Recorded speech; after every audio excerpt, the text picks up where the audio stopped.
اب اسی میدان مزدلفہ کے اندر جب حجاج کرام اس رات کو گزارتے ہیں، اللہ تعالیٰ کی عبادت میں مصروف رہتے ہیں، اللہ پاک کا ذکر کرتے رہتے ہیں، اسی رات کو یہاں سے چھوٹے پتھر کنکریاں اٹھاتے ہیں۔ ہمارے ابھی نیچے دیکھیے گا، لیفٹ سائڈ پہ رائٹ سائڈ پہ سیدھے ہاتھ الٹے ہاتھ آپ کو چھوٹے چھوٹے پتھر نظر آئیں گے۔ یہ دیکھیے نیچے چھوٹے چھوٹے کنکریاں نظر آ رہی ہیں، آپ کو چھوٹے چھوٹے پتھر نظر آ رہے ہیں۔ یہ حکومت کی جانب سے یہاں پر پھینکے جاتے ہیں۔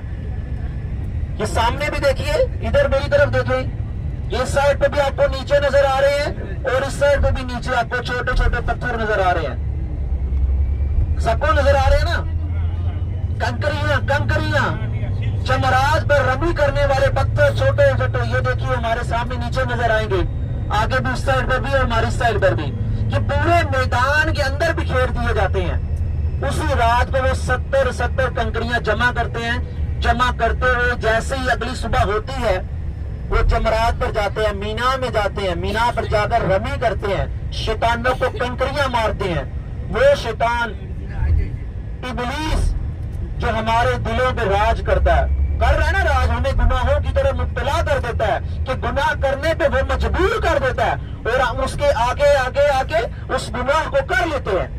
تو حاضر محترم، اللہ پاک نے بھی ایک دن مقرر کیا کہ جاؤ تم بھی اس کو رسوا کرو، پتھر مارو، کنکریاں مارو۔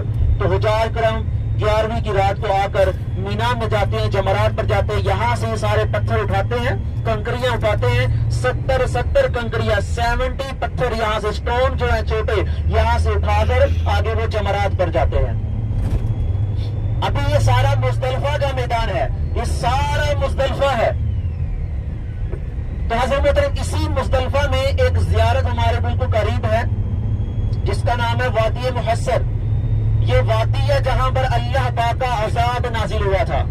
قرآن پاک کے اندر سورۃ الفیل کے اندر اس کا ذکر جو ہے موجود ہے، واقعہ موجود ہے۔ آپ نے سنا ہوگا ابابیل والا واقعہ، ایک ابابیل پرندہ ہے چھوٹا سا، ایک بادشاہ تھا، ابرا نامی بادشاہ، حبشہ کا یہ بادشاہ، یمن کا بادشاہ تھا۔ ہاتھیوں کا لشکر لے کر آتا ہے، ہاتھیوں کا لشکر لے کر آتا ہے کہ کہتا ہے کہ میں خانہ کعبہ کو شہید کروں گا۔ خانہ کعبہ کو گرانے آیا تھا، معاذ اللہ اس کو تباہ کرنے کے لیے آیا تھا۔ اس نے قسم کھائی تھی کہ میں خانہ کعبہ کو گرا دوں گا۔ تو جب وہ اس مقام پر آتا ہے، اللہ پاک اپنے گھر کی حفاظت کے لیے ابابیل کو حکم دیتا ہے۔ ابابیل ایک چھوٹا سا پرندہ ہے، اس کو حکم دیتا ہے کہ میرے گھر کی حفاظت فرماؤ۔ یہ مینا نہیں ہے، یہ مزدلفہ ہے، مزدلفہ کے خیمے ہیں سارے، یہ سارے مزدلفہ کے خیمے ہیں۔ انہی خیموں کے آگے وہ وادی آنے والی ہے، وادی محصر، جہاں پر اللہ پاک کا عذاب نازل ہوا تھا۔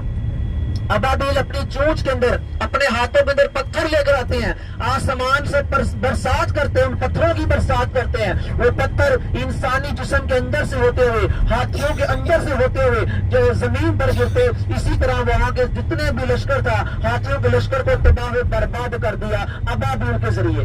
یہ اللہ پاک نے اپنی شان قدرت دکھائی کہ میں ایک چھوٹے سے پرندے کے ذریعے بھی اپنے گھر کی حفاظت فرما سکتا ہوں اور ان ہاتھیوں کو تباہ و برباد کر سکتا ہوں۔